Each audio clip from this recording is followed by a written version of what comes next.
तेव्हा मंडळी हे झालं तेलाच्या विहिरींचं. पण तुम्हाला माहिती आहे या युद्धाचे आणखीन काय काय परिणाम होत आहेत, जगावर काय काय परिणाम होत आहेत, आपल्या देशावर हळूहळू परिणाम गांभीर्यानं दिसायला लागलेत.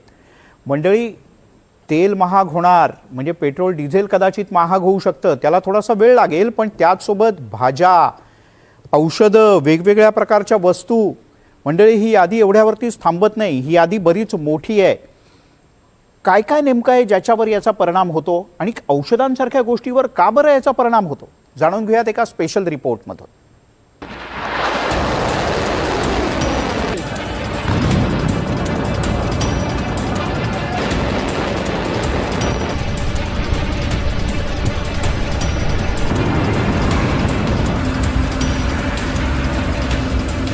तू माझं जास्त नुकसान करतोस की मी तुझं जास्त नुकसान करतो असं म्हणत इराण आणि इस्रायल दोघेही युद्धात इरेला पेटलेत. ज्याची भीती होती तेच आता घडतंय. दोन्ही देश आता एकमेकांच्या तेल साठ्यांवर हल्ले करू लागलेत.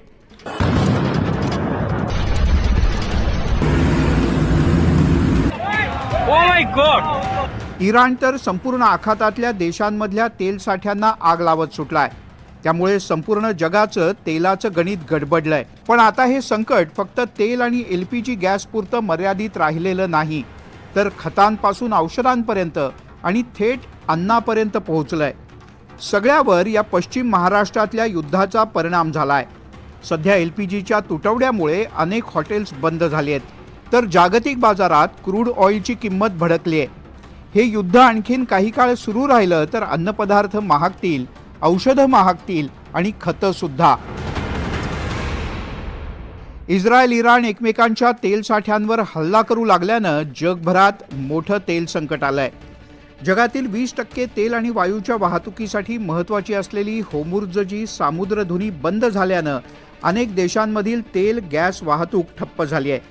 पाकिस्तान, बांगलादेश आणि व्हिएतनाममध्ये पेट्रोल आणि डिझेलच्या किमती वाढल्या आहेत. भारतात घरगुती वापरासाठी पुरेसा LPG साठा आहे, मात्र हॉटेल व्यावसायिकांना मोठा फटका बसतोय. फक्त तेलावर नव्हे तर इतर क्षेत्रांवर सुद्धा या युद्धाचा परिणाम होतोय. युद्ध आणखीन काही काळ सुरू राहिलं तर औषधं नक्की महागणार.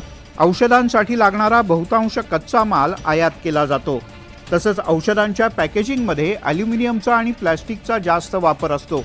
या दोन्हीच्या किमती वाढल्यामुळे पॅकेजिंगचा खर्च वाढलाय. परिणामी औषधांची एकूणच किंमत वाढणार आहे. ताप आणि मधुमेहावरची औषधं आणखीन महागण्याची शक्यता आहे. वो इमीडिएटली जो है अभी पड़ चुका है, मतलब आप ये समझिए कि 5 से 20% तक का यहाँ इफेक्ट आ चुका है. लेकिन अगर ये युद्ध 15 दिन भी और बढ़ जाएगा, 15 दिन के बाद इसका इफेक्ट नई MRP आएगी और कंपनी मजबूर होगी नया MRP के लिए पुट ऑन करने के लिए, तो उसमें फिर डायरेक्ट कंज्यूमर को, और हमारे चूंकि हमारी लाइन मेडिकल की है, इसमें मेडिकल इमरजेंसी इलनेस वगैरह के लिए ही इसकी नीड है, तो उसके लिए फिर इसको संभालना मुश्किल होगा और आम पेशेंट, आम जनता, आम मरीज इसमें बहुत परेशानी में आएगा. सध्या बाजारात औषधांचा पुरेसा साठा आहे, मात्र युद्ध आणखीन भडकलं तर औषधांचा सुद्धा तुटवडा निर्माण होऊ शकतो. युद्धाचा फटका बसलेलं आणखीन एक महत्त्वाचं क्षेत्र म्हणजे शेती. युद्धामुळे खतांचा तुटवडा निर्माण होण्याची शक्यता आहे. युद्धाचा खतांच्या बाजारपेठेवर गंभीर परिणाम होतोय. भविष्यात विकसनशील देशांच्या अन्न सुरक्षेला सुद्धा मोठा धोका निर्माण होऊ शकतो. होर्मुझची सामुद्रधुनी खतांच्या पुरवठ्यात सुद्धा महत्त्वाची भूमिका बजावते. खतांच्या उत्पादनात मोठ्या प्रमाणात नैसर्गिक वायू लागतो. खतांच्या निर्मितीकरता 70% नैसर्गिक वायूची गरज असते. होर्मुझच्या सामुद्रधुनीतल्या तणावामुळे आखाती प्रदेशातले खताचे कारखाने बंद होण्याच्या मार्गावर आहेत. वसंत ऋतूमध्ये शेतकरी पेरणीची तयारी करत असतो.